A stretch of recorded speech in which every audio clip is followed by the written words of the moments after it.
Bueno, pues nada, antes de nada, supongo que ya estaréis cansados. Toca cuarto en la tarde. Entonces, voy a intentar ser breve, ¿vale? Lo primero, agradecer, es un placer estar hoy con Susan Watkins, con Marco de Eramo y con Perry Anderson, aparte de con Carlos Prieto, viejo amigo, en este seminario presentación de la New Left Review. Lo que voy a hablar es básicamente del ciclo político español. Y comentaba antes Marco que Marx no es necesario, Marx es necesario pero no suficiente.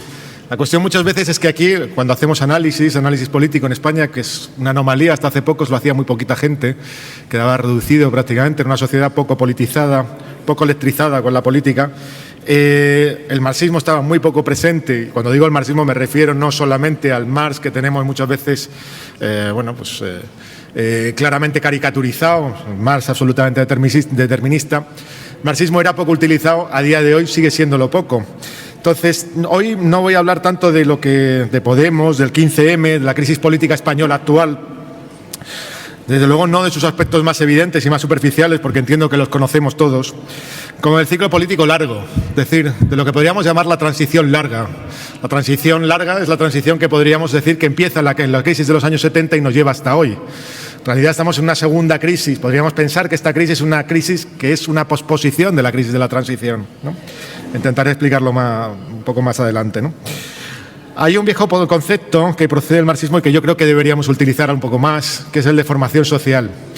Hablamos de Europa y evidentemente Europa tiene realidades sociales, aunque a día de hoy es una región unificada, continente que funciona como una única región geográfica, podríamos decir que se ha provincializado.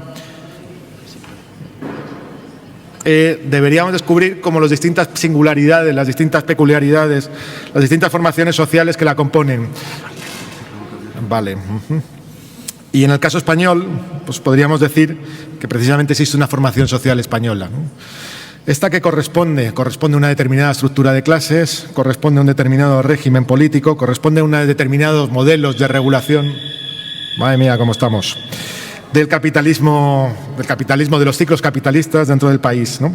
Y es interesante hablar de formación social española porque normalmente lo que nos estamos hablando siempre es de crisis del régimen, la crisis del régimen del 78, pero no de alguna manera de las corrientes sociales, las tendencias sociales de fondo que están detrás de ella.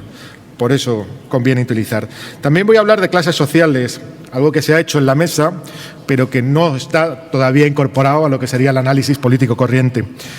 Evidentemente no voy a hablar de clases sociales en un sentido convencional, tradicional, es decir, como que podrían ser pues bueno, los determinantes de carácter estructural, objetivo, incluso tampoco de carácter estatutario, ligado, pues lo que sea, a corrientes no solamente el marxismo, sino de Weber, etcétera, sino lo que son la formación de los sujetos políticos. Eso es lo que yo creo que es interesante. Y hablar de formación de sujetos políticos en relación con las condiciones de experiencia vivida, las condiciones también materiales de explotación que se encuentran o que determinan o que condicionan al menos la producción de este tipo de sujetos. Lo hago también en una corriente que en esta mesa tampoco debiera sorprender. Estamos hablando de la New Left Review, en donde una buena parte de su desarrollo estuvo ligado precisamente a enriquecer ese tipo de conceptos, los orígenes, E.P. Thompson, Stuart Hall, etcétera, ¿no? Voy a hacer todo esto en 3 momentos, ¿no? Es decir, cómo ha funcionado la formación social española y cómo ha funcionado esta crisis larga a partir de una selección rápida de 3 momentos históricos. El primero es la transición, el segundo es la salida de la crisis de los años 90, quizá poco recordada, pero que es interesante porque es un momento determinante en la crisis actual también, y por supuesto la actual crisis económica, política y social, ¿no? Empezando por la transición. O sea, hasta ahora la transición a la democracia creo que solamente ha recibido una explicación que podríamos decir que está fundada en lo que sería la autonomía de lo político. Todavía en nuestro imaginario la pensamos así. Es decir, la transición recibe 2 interpretaciones que, aunque son alternativas, también pueden considerarse complementarias, ¿no? Estas son básicamente la de pensar que la transición estuvo determinada por la mayor o menor agudeza, inteligencia, capacidad, honradez de los actores políticos que jugaron en ella, ¿no? Las interpretaciones básicamente son la interpretación que valida el consenso, los pactos de la transición, y aquella que lo considera una alternativa, una oportunidad perdida, al fin y al cabo podríamos decir, entre democracia realizada y una democracia incompleta, ¿no? Sin embargo, al contextualizar la transición, en eso es lo que podríamos llamar de nuevo la formación social española, lo que nos encontramos es que la transición es básicamente un momento de crisis fundamental, no solamente del franquismo, sino de un ciclo de acumulación que se viene desarrollando desde los años 50. Este ciclo de acumulación, que lo debemos encardinar también en lo que es y contextualizar en lo que es la crisis del capitalismo global, la crisis del capitalismo keynesiano-fordista y de la Guerra Fría, dentro del marco de la Guerra Fría en los años 70, en España este ciclo recibe un nombre muy determinado, que es el del desarrollismo. ¿Os acordáis? Pues básicamente las políticas franquistas, del tardo franquismo, las políticas de la tecnocracia, eran políticas de orden desarrollista, incluso se hablaba de los desarrollistas, ¿no? Durante aquel tiempo la economía española crece como ningún otro país de la OCDE, a excepción de Japón. Entre el 59 y el 73 la economía española crece al 7%. Este crecimiento, que no deja de ser espectacular para un régimen que al fin y al cabo tenía estructuras que se suponen obsoletas, caducas, incompletas, etcétera, pero que aún así es capaz de regular esta fase de crecimiento, produce una transformación que todos la podemos reconocer como espectacular dentro de lo que es la estructura de clases españolas. Si nosotros cogemos el censo de 1980 y lo comparamos con el censo de 1981, nos vamos a encontrar que la sociedad española ha mutado de forma radical. Primero es una sociedad urbana, o sea, hasta 9 millones de personas se desplazan de lo que eran las aldeas, los pueblos, el trabajo en el campo, al trabajo en la industria y en los servicios de unas ciudades que en ese momento estallan. La composición, la explosión de Madrid, de Barcelona y de tantas otras, ¿no? Por otra parte, nos encontramos, volviendo a comparar estos dos censos, que si en el de 1960 el 75% de la población laboral era todavía aquello que llamamos las tradicionales clases subalternas, obreros y campesinos, y además partidos prácticamente por la mitad, en el del 81 estas solamente son el 45%. A la vez nos hemos encontrado que han nacido y han emergido unas nuevas clases medias, ligadas a los servicios, con distintas fracturas, distintos segmentos, ligada a los servicios, ligada también a la expansión de y a los requerimientos que tiene la expansión del Estado, de los aparatos de administración de estas empresas, de las grandes empresas fordistas, ligadas, por supuesto, a la expansión del comercio, del consumo, etcétera, ligadas también a nuevos requerimientos de formación, a la expansión universitaria, etcétera. Lo que es determinante es que en ese espacio lo que se construye al fin y al cabo es lo que podríamos llamar una nueva sociedad. El problema de la transición es cómo se responde a la crisis que supone la emergencia de esa nueva sociedad y cómo se responde en dos ámbitos. El primero tiene que ver con algo que tampoco es muy reconocido por la historiografía y es el enorme ciclo de conflictividad obrera que se da entonces. Esto se recuerda poco, pero en los años 70, en España, y cuando digo los años 70 me refiero incluso antes de la crisis del Pretorio, era absolutamente normal que los convenios que eran continuamente rotos por parte de unas movilizaciones obreras bastante desatadas, tuviesen índices de crecimiento del 20, del 30% de los salarios. Esto está en el origen, y no solamente la cuestión del aumento del precio de los factores ligados a la crisis del petróleo, de lo que es la propia crisis económica española. Es decir, nos encontramos con un movimiento obrero que es capaz de poner y de cuestionar, por un lado, los marcos de regulación salarial y, por otra parte, los propios marcos de regulación laboral, el sindicato vertical que deja de operar. Se trata de una clase obrera que no es exactamente la misma de los años 30, de hecho no tiene nada que ver. Es una clase obrera que es en buena medida nueva, que carece de tradiciones de oficio, que solamente en algunas regiones muy determinadas puede entroncarse o puede encontrar formas de continuidad con lo que serían las viejas tradiciones culturales, y ya no digo organizativas, de lo que era el mundo obrero de los años 30. Y esta clase obrera se convierte en uno de los problemas principales de la propia transición. El otro problema, que es un problema que también tiene una posición, si queréis, ambivalente, es que esas nuevas clases medias son también generadoras de nuevas demandas. Y el lugar donde se produce factor fundamental de crisis es en este caso en los centros de estudio, en las propias universidades, ¿no? Nos encontramos que el problema de la transición es lo que sucede en las fábricas, los barrios y las universidades, en esos crecimientos salariales del 20, del 30% y en la generación de una nueva clase media que, vuelvo a decir, ocupa un papel ambivalente. Por un lado, es y se declara y construye lo que podríamos llamar el antifranquismo, que para el mundo obrero viene de fábrica, es decir, no se reivindica como antifranquista, sino que lo es, en cierto modo. Y por otra parte, nos encontramos con que a caballo de esa crisis política, con un ciclo de movilizaciones obreras que no parece integrable de una forma fácil, ¿no? Este es el problema del franquismo y el problema, en cierto modo, de la transición. ¿Cuál es la estrategia de la parte inteligente del franquismo político? Es una estrategia de reforma. Es la búsqueda de lo que ellos llamaban la mayoría natural, ¿no? El franquismo sociológico también lo decían, ¿no? La posibilidad de construir un régimen político y con ello de estabilidad política sobre la base de estas clases medias, que habían sido en cierto modo, de forma paradójica, el elemento legitimante y la tabla de salvación de la dictadura, más o menos, durante la década de los 60 y principios de los 70. El problema de esas clases medias es que, aunque en parte politizadas por el antifranquismo, son también clases medias de formación reciente. Carecen de tradiciones culturales, carecen de una formación política, digamos, que es articulada o fuerte. En cierto modo, pertenecen a ese magma de cierta mediocridad cultural e intelectual que también era parte del propio franquismo. Y por otra parte nos encontramos, además de esa estrategia del reformismo franquista, la de una izquierda política que es débil en muchos aspectos. Y en el primero es débil en su presencia y en su capacidad de dirigir políticamente el nuevo ciclo de movilizaciones obreras. Incluso el Partido Comunista, que era el más fuerte con diferencia, apenas contaba con 20, 30.000 militantes a principios de los años 70. Es decir, era muy poco en relación con movilizaciones que se movían ya en términos de centenares de miles e incluso de millones de trabajadores en huelga en distintos lugares, ¿no?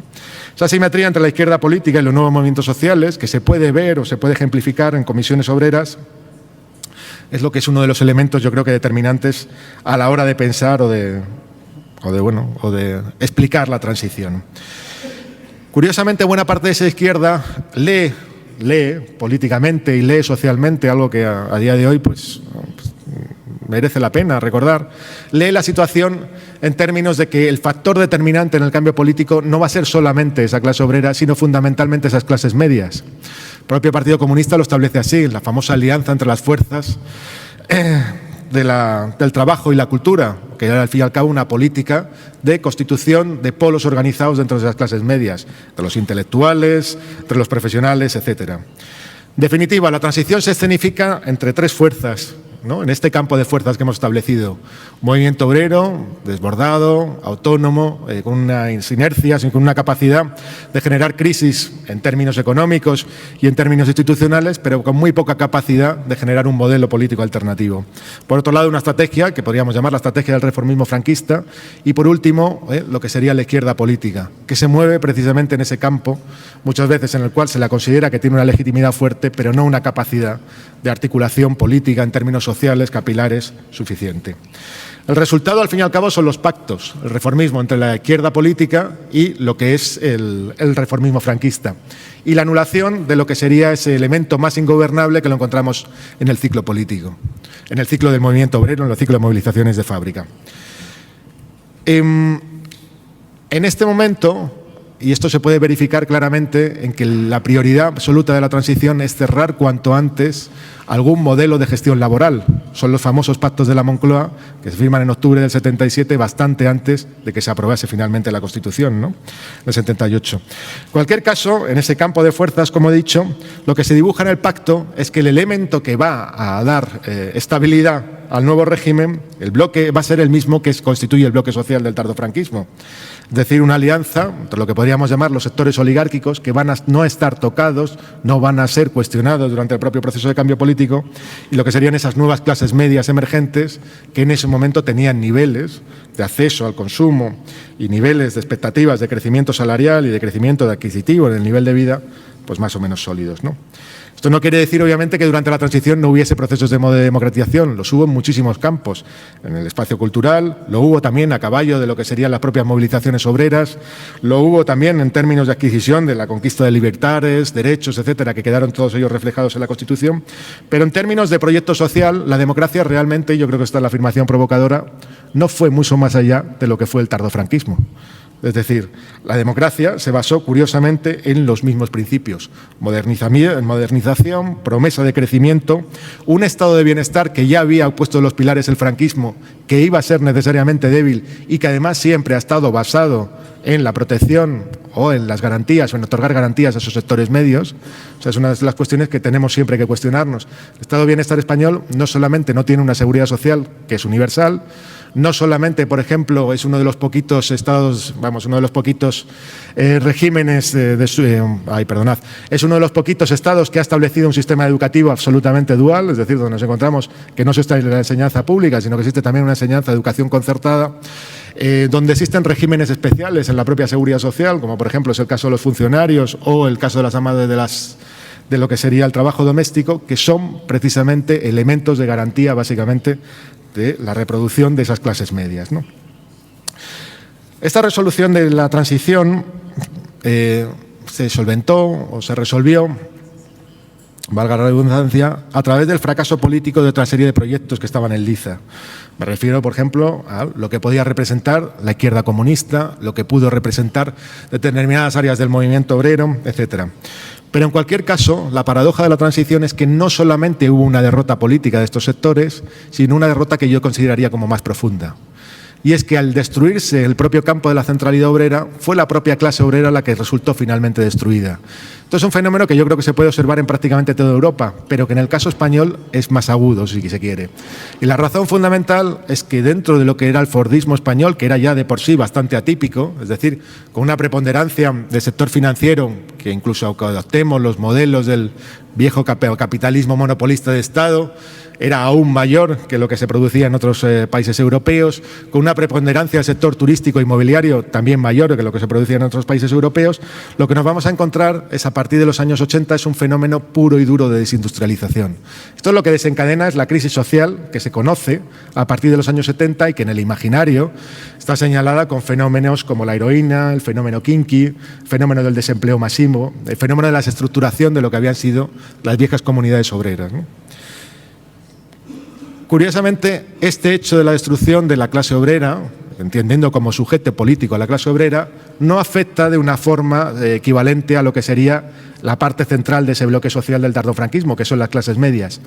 Y no lo afecta por varias razones. Primero, porque hay una inercia de expansión de lo que habían sido los nuevos sectores de servicios, la nueva economía ligada a la comunicación, etcétera, y con lo que había sido también, o con lo que fue, la expansión del propio sector público. Es decir, que permitió que estos sectores, con relativa formación mayor, etcétera, encontrasen oportunidades de empleo que en otros ámbitos no se habían. En cualquier caso, los dos elementos que son herederos fundamentales, yo creo, de lo que es esta solución política, que es la transición, son al fin y al cabo el Partido Socialista, en el caso de la mayor parte del país, y por otra parte Convergencia y Unió. O sea, en los dos casos nos encontramos que son asimilantes, son los elementos políticos que asimilan una especie de antifranquismo blando y fundamentalmente un proyecto de modernización que es completamente funcional a esas clases medias, ¿no? El segundo momento es el de la crisis del 92-93, que sigue a los fastos del 92, que sigue a lo que fue el fenómeno de las Olimpiadas, el fenómeno de la Exposición Universal de Sevilla, la capitalidad cultural español de Madrid, etcétera, ¿no? La crisis del 92-93 es interesante porque pone término a lo que es el primer ciclo económico expansivo de la democracia. Este ciclo se produce entre el año 85 y el año 92 y está ligado a lo que es el proceso de incorporación o de globalización de la economía española que siempre ha pasado por Europa. Del año 86, por un factor 2,5, ¿no?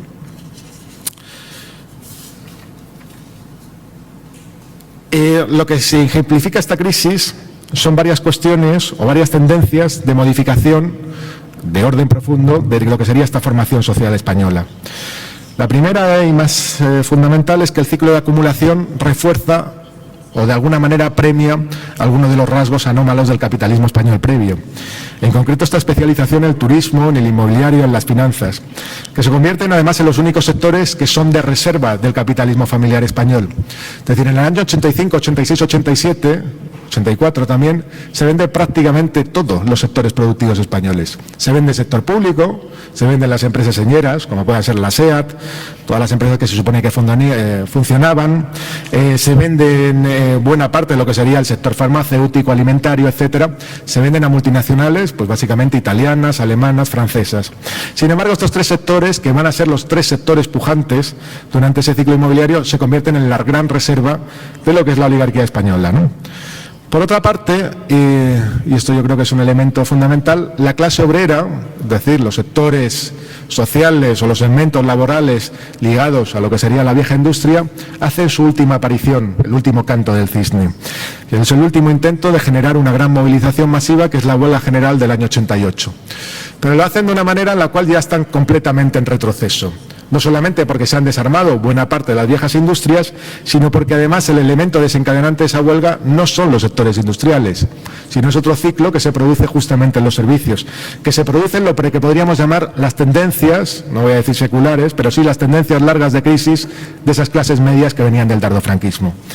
Lo que desata el fenómeno de la huelga del 88 son las huelgas de estudiantes del 86-87, huelgas que aquellos que participasteis o que más o menos os tocó, recordaréis que era precisamente por la introducción de los números clausulos en la universidad, es decir, por evitar el proceso de democratización que estaba pujando de una forma, pues digamos, más o menos capilar, de democratización de la propia enseñanza superior, ¿vale? Estas huelgas del 86-87 que desencadenan las huelgas del 88, lo que muestran es que esa clase media o esos mecanismos de reproducción de la clase media estaban también tocados por la propia crisis que venía de los años previos. Es decir, tocados porque el propio acceso a la universidad, de credenciales universitarias, no garantizaba automáticamente la reproducción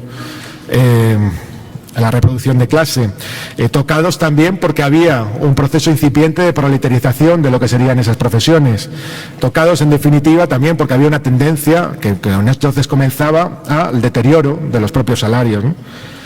Lo que sí es interesante es que en ese ciclo, que entra en crisis en el año 91, 92, 93, esas clases medias encuentran por primera vez una suerte de muletas económicas, y esas muletas son de orden financiero. O sea, en el año 85, entre el ciclo 85-92, lo que se produce es el primer gran ciclo inmobiliario financiero español, ligado a todo, como os decía antes, esa ordalía de compras o esa euforia de compras que se produce del capital europeo sobre la economía española. La paradoja es que aunque nos encontramos con tendencias de crisis dentro de ese bloque social hegemónico que sale de la transición, lo que permite la nueva especialización económica ligada fundamentalmente a esos sectores inmobiliarios financieros servir de burbuja del espacio donde se generan las rentas de capital de buena parte de lo que son los excedentes de capital en el resto de Europa, lo que permite es justamente reforzar de forma paradójica ese propio bloque social. Pego otro salto y nos encontramos ya justamente en la crisis del 2008-2011, que es una crisis que tiene distintos vectores, ¿no? Los primeros y más evidentes, los más superficiales, son los ligados al propio colapso de la burbuja inmobiliaria financiera española.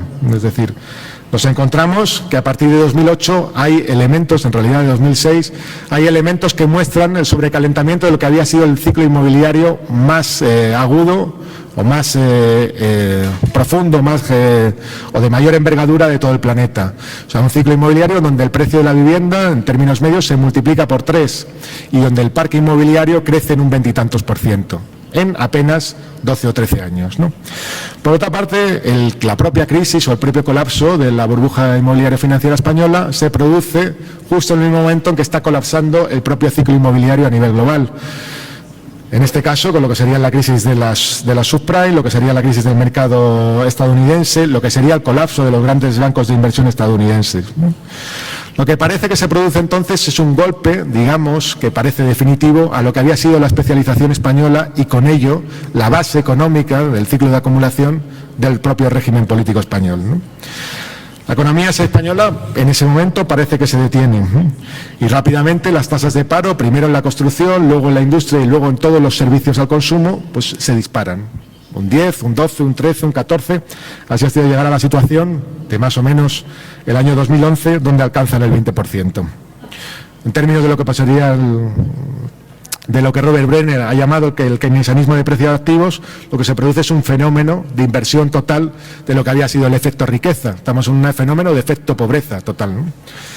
Las posiciones de las clases medias de ese bloque social que había sostenido la transición se ven de una forma, digamos que patente, seriamente amenazadas. Y justamente en el año 2010, cuando parece que hay un indicios de recuperación económica, nos encontramos con una nueva vuelta a la depresión, en esta forma de W que ha tenido la crisis europea, en la cual se produce el segundo ataque, en este caso convirtiendo el propio sector público y la propia deuda pública en un mecanismo de rescate de lo que eran las grandes entidades bancarias en crisis. A partir de entonces vemos cómo se produce la presión sobre la prima de riesgo española, la caída de Grecia, de Irlanda, de Portugal, la imposición de las políticas de austeridad por parte de la Unión Europea y, de forma consecutiva, toda una oleada de recortes traducidos o transmitidos a la población, fundamentalmente por las comunidades autónomas, en educación, en sanidad, etcétera. La respuesta a esta segunda fase depresiva de crisis económica es básicamente una respuesta política, que es lo que se ha señalado también desde la mesa, que es la emergencia del 15M. El 15M irrumpe sobre el país y cambia, yo creo que de una forma radical, todo lo que podríamos considerar que es el escenario político a futuro español. Yo creo que es interesante también hacer unas breves notas sobre lo que es la composición social del 15M. Se trata no solamente de un movimiento nuevo, no solamente hablamos de política de milagro, de acontecimiento, de una reducción que no tiene explicación, sino de un movimiento que tiene una composición social específica y que tenemos que explicar. Se trata de un movimiento básicamente que viene protagonizado por generaciones jóvenes, o quizá no tanto, pero que vienen normalmente asociadas o con un perfil que podríamos considerar de esa clase media que no se ha integrado. Se trata muchas veces de gentes relativamente, bueno, pues como decía, entre los 30 o entre los 20 y muchos, con perfiles formativos relativamente altos, con niveles o capacidades organizativas relativamente fuertes, que toman las plazas y que se encuentran muchas veces en una posición de marginación social, no de marginación social, sino de marginación institucional y de marginación en términos de reproducción de clase bastante fuerte. Después del 15M nos encontramos también con una nueva ronda de movimientos sociales que son interesantes porque lo que producen son líneas de transmisión política hacia otros sectores sociales que en principio, aunque se solidarizan con la propia explosión de las plazas, no forman parte de ella. El más importante es el movimiento de vivienda, que yo creo que tiene un interés en términos sociales porque supone por primera vez un intento de generación de alianzas sociales de corte transversal. Es decir, la propia PA, y si observamos las PA locales, fenómeno, el movimiento antidesahucios, fenómeno que lleva a agrupar más de 200 núcleos solamente en la PA y probablemente otros 100 y pico en los sectores desahucios, lo supone un experimento de sindicalismo social. O sea, nos vamos a encontrar componentes fundamentalmente de orden activista, similares a los que nos vemos en las plazas, pero también fenómeno nuevo, que es el de los propios desahuciados, que muchas veces no pertenecen a esas clases medias, sino a todo ese puré indiferenciado que podríamos llamar proletariado de servicios, la nueva clase obrera, etcétera, ¿no?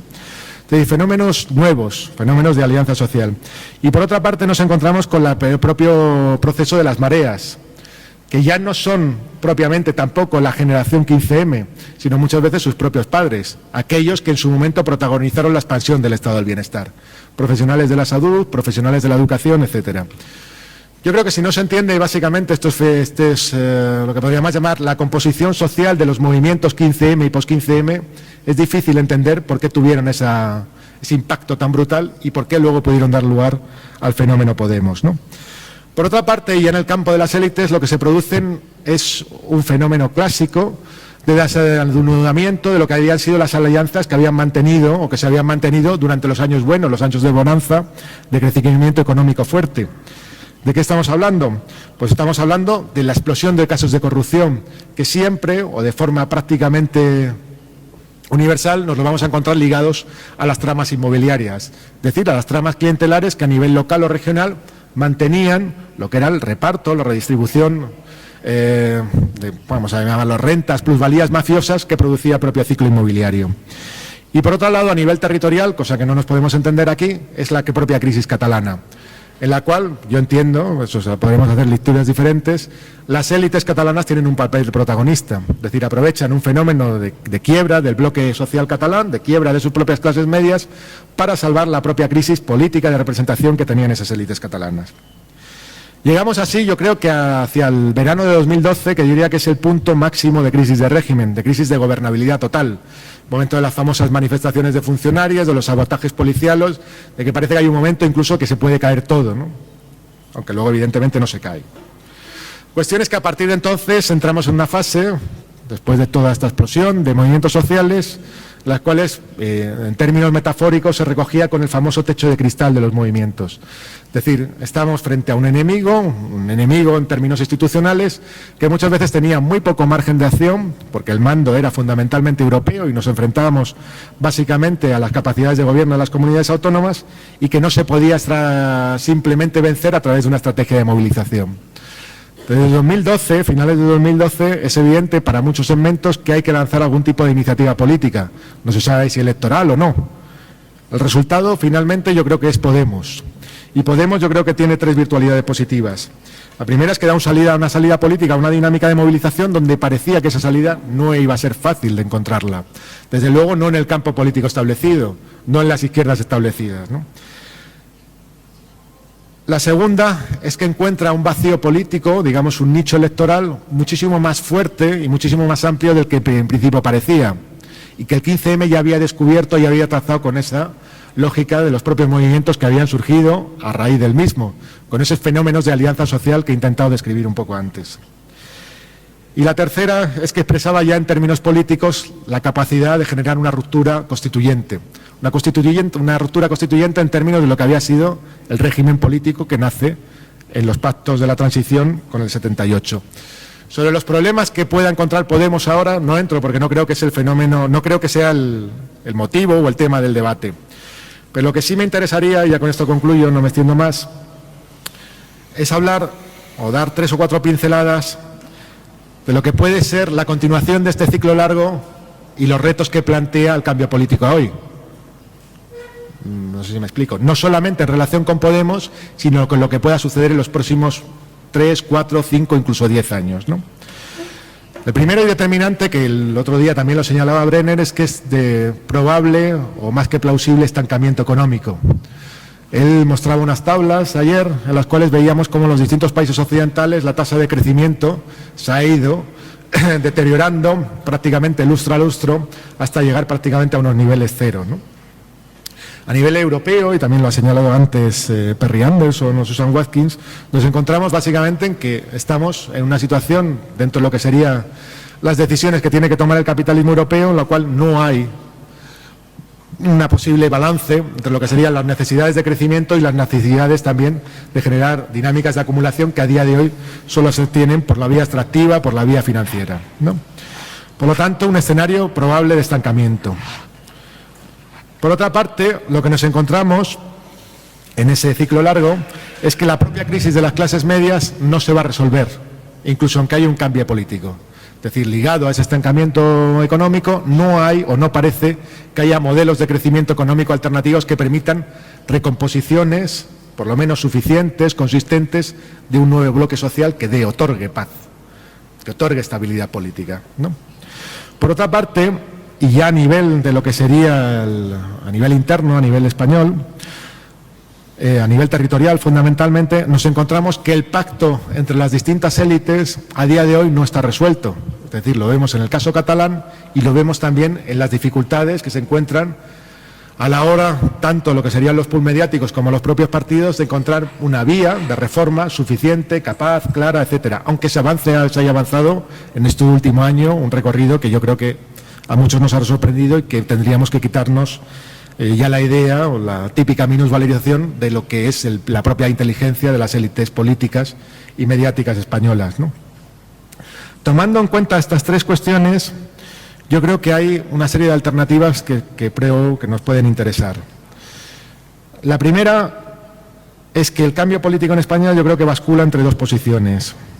y que tienen que ver también con el lugar que se ponga o se tenga en relación con estas líneas de evolución larga o de ciclo largo de la coyuntura, de lo que sería la propia transición española, la larga transición española, ¿no?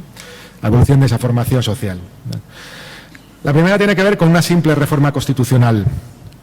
En términos sociales y teniendo en cuenta que el principal protagonismo político sigue descansando en esas clases medias y sobre todo en unas élites intelectuales, económicas, intelectuales, culturales, que no han encontrado mecanismos de reproducción, lo más normal y la vía inercial es simplemente producir un recambio de actores. Yo creo que a eso no escapa del todo Podemos.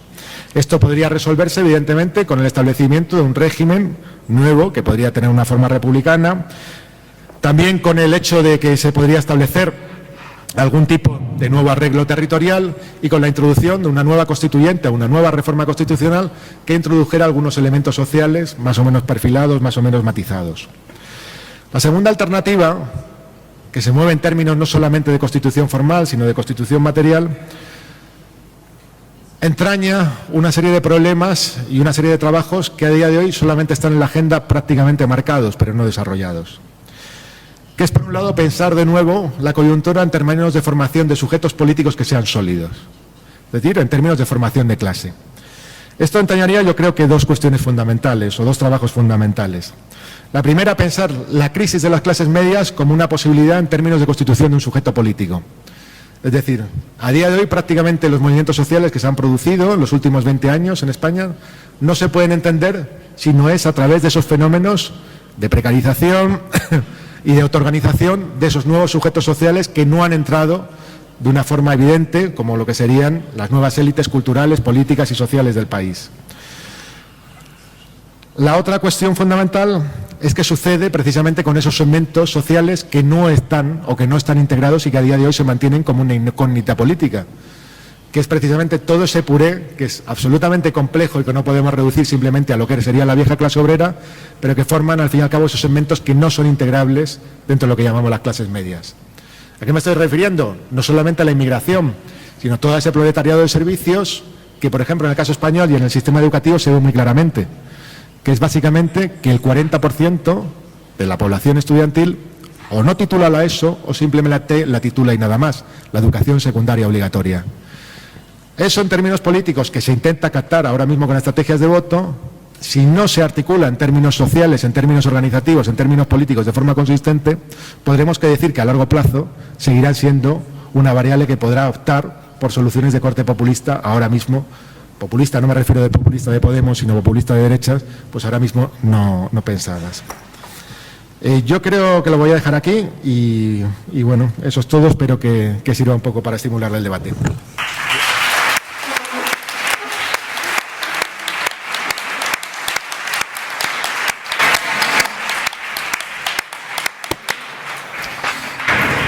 Ok, como se ha hecho un poco tarde, damos sin solución de continuidad apertura a la discusión, que podría extenderse 20, 25, 30 minutos y con eso concluiríamos el acto. Si alguien quiere abrir fuego preguntando, es el momento.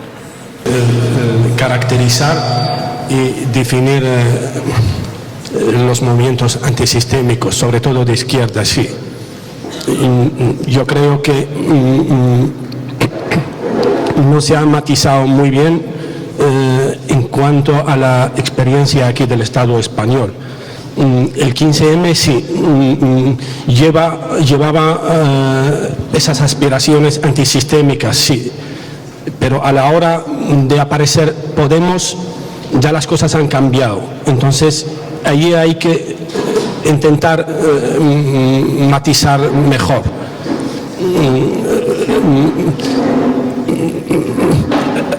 El 15M ha creado una inercia que ha empujado así en esos términos antisistémicos, pero Podemos ya es otra experiencia. Y lo que aclara muy bien lo que ha señalado, el tema de inmigración y antiimperialismo, por ejemplo, no lo encontramos planteados a nivel de ese partido político. Cuando hablamos de inmigración, no solo el tema de derechos laborales y tal, el derecho al voto, el derecho al voto de los inmigrantes, aquí nadie habla de él. Los inmigrantes están excluidos de la democracia aquí y nadie lo aborda. El tema del antiimperialismo, el tema de la OTAN, de otras cosas y tal, eso un tema que no se toca, obviamente porque hay una estrategia electoralista que impide meterse en muchos follones para no quedarse mal ante muchos sectores de la sociedad, ¿no? Entonces, eso está bien. Yo creo que hay que, con cierta transparencia con los compañeros, abordar estas cosas. Entonces, lo que para saber Podemos se sitúa como un nuevo reformismo, se sitúa entre Izquierda Unida y PSOE, ahí se ubica. Y eso es lo que ha comentado el compañero, que hay, para hacer política aquí en Europa tienes que ser del centro, la centralidad. Y eso está bien tal. Y por último, yo quiero también señalar una cosa, que parte del capitalismo financiero europeo, después de la crisis, ahora se dirige a los países del sur para apropiarse de las tierras, y eso tampoco se debate. Muchas empresas de la Unión Europea, europeas, van a África ahora, al mundo árabe, para apropiarse de las tierras y amenazan gravemente el futuro a nivel de la alimentación de esos pueblos, de la soberanía alimentaria y tal, y quería también un poquito ver cómo se... ¿Alguna pregunta más para acumular las respuestas? Sí, una pregunta para Emanuel. Has dicho más o menos que una de las líneas por las que se puede escapar o se puede cerrar esta ventana de oportunidad que se ha abierto tras el 15M con Podemos es que siguen sin surgir o sin ofrecerse a ese servoproletariado de servicios migrante, joven y feminizado, una herramienta de cambio inmediato de la constitución material de esos sujetos. Mi pregunta es, en el terreno de la vivienda tenemos la PA, en el terreno de los servicios públicos están las mareas. Si existe alguna idea o alguna concreción de cuál puede ser esa herramienta en el mundo laboral, cuál puede ser esa PA de los centros de trabajo.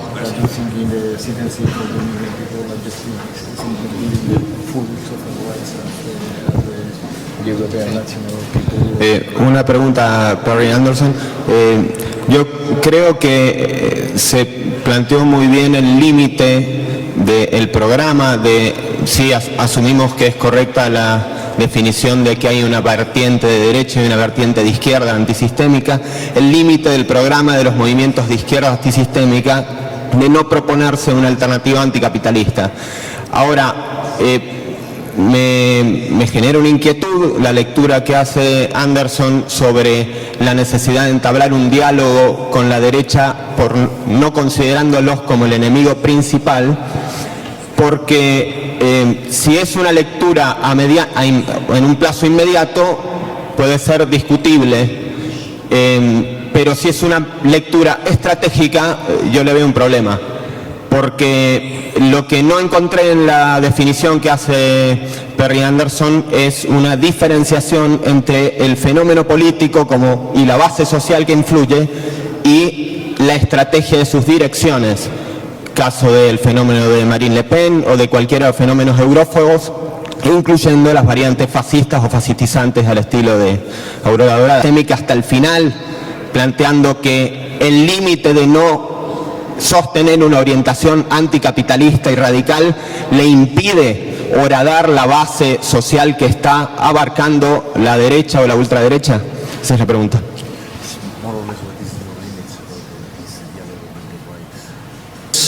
En todo este proceso de crisis sistémica, económica, política y social, hay Le Pen.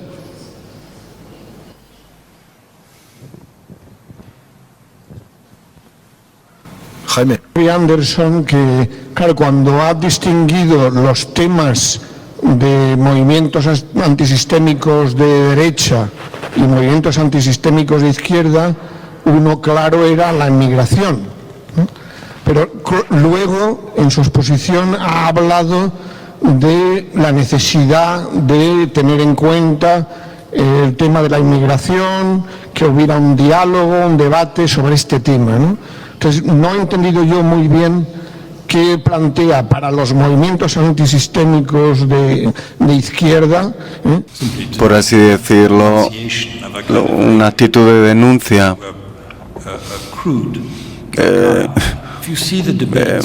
Si se tienen en cuenta, por ejemplo, las discusiones en un país, Francia, Mélenchon, el líder del Frente de Izquierdas, discute con Marine Le Pen.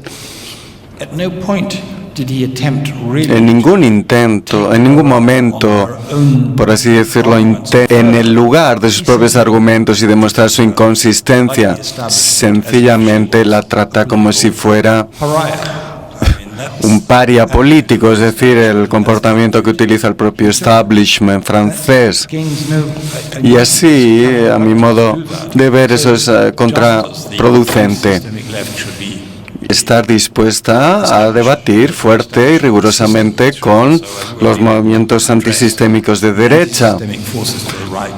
Es la manera adecuada de enfocar y de abordar a los movimientos antisistémicos de derecha como si fueran de izquierda desde ese punto de vista. Más allá de ello, no hacen más reivindicaciones de lo existente.